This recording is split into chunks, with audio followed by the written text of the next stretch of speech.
We're talking to Gulf High School's Rocket Boys, would that be correct? Okay, and tell me what you guys are doing. Well, we entered into a competition. It's called the Team America Rocketry Competition, TARC for short. They use acronyms. And we have to figure out a way to shoot an egg 825 feet into the air and have it return to Earth without a parachute and survive. And the flight has to last between 40 and 45 seconds. And so we've come up with this design. Den was kind of the design master.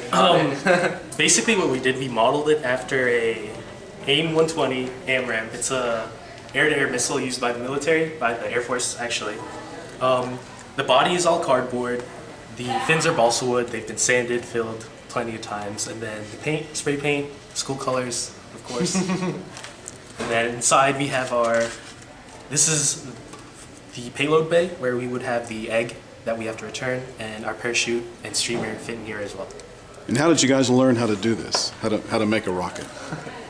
Internet. I don't know, we've built the small model rocket kits that everybody has had as a child, or well, some people have. The kits that you can buy at hobby stores and such, yeah. And well, we found out about this competition, and it all has to be handcrafted, so we just decided to model after what we know and what we could find on the internet. And this is what we've come up with so far. Now, what is this thing I'm looking at right now? First blast plate of the test. Yeah, What's left of it? We were just testing the ejection charge to make sure that it would have enough power to push. It was on the bottom. Up. It's just to protect the wood, and it went straight through it, and almost through the wood too. This is what the video shows. Is it supposed to do that?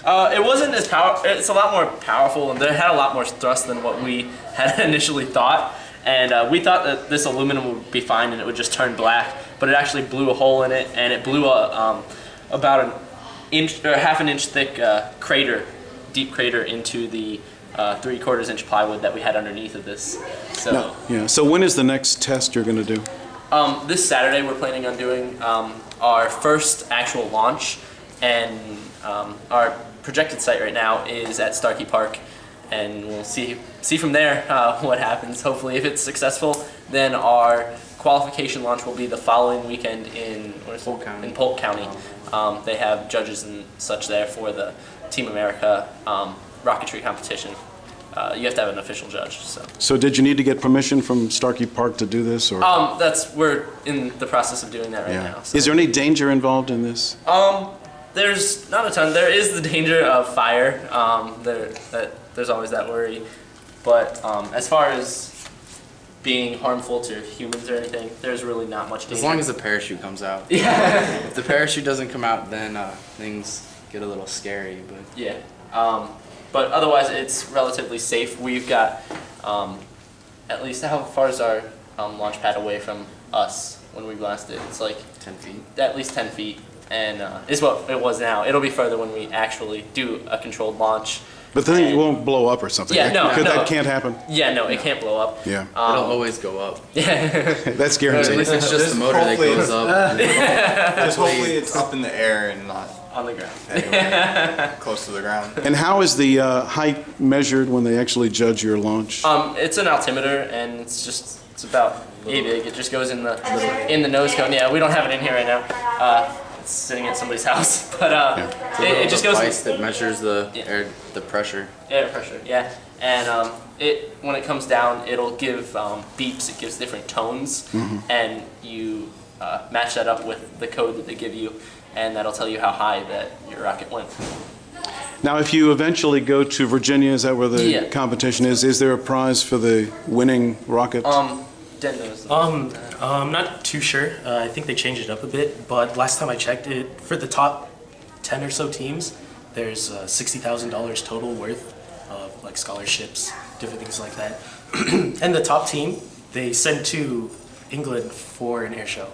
All expenses paid. Any idea how many people nationwide are participating in this? I think they capped it at 750 teams, and then they take the top 100 to Virginia. And then you compete from there. Is anybody else in Pasco County that you know of doing this? As for the only other team that I've noticed in the entire Bay Area is Alonzo High School in Tampa. Yeah. And do you know those guys? No. We've pretty much just been going by ourselves to do this. We haven't really had much help. Just- So anything else we should mention in this tremendous video? Anything we've left out? No, we're accepting donations yeah. for sure. You can talk to Trevor Abbott about making a donation because that's been the hardest part of this entire project was trying to get money to fund it. What is the total expected expenditure for this?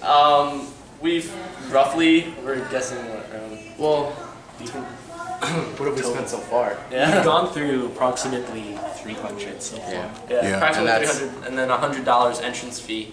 Yeah. So So about $500, and we've gotten about $200 of Yeah. donations. So So- that other money is coming from somebody's generous mother.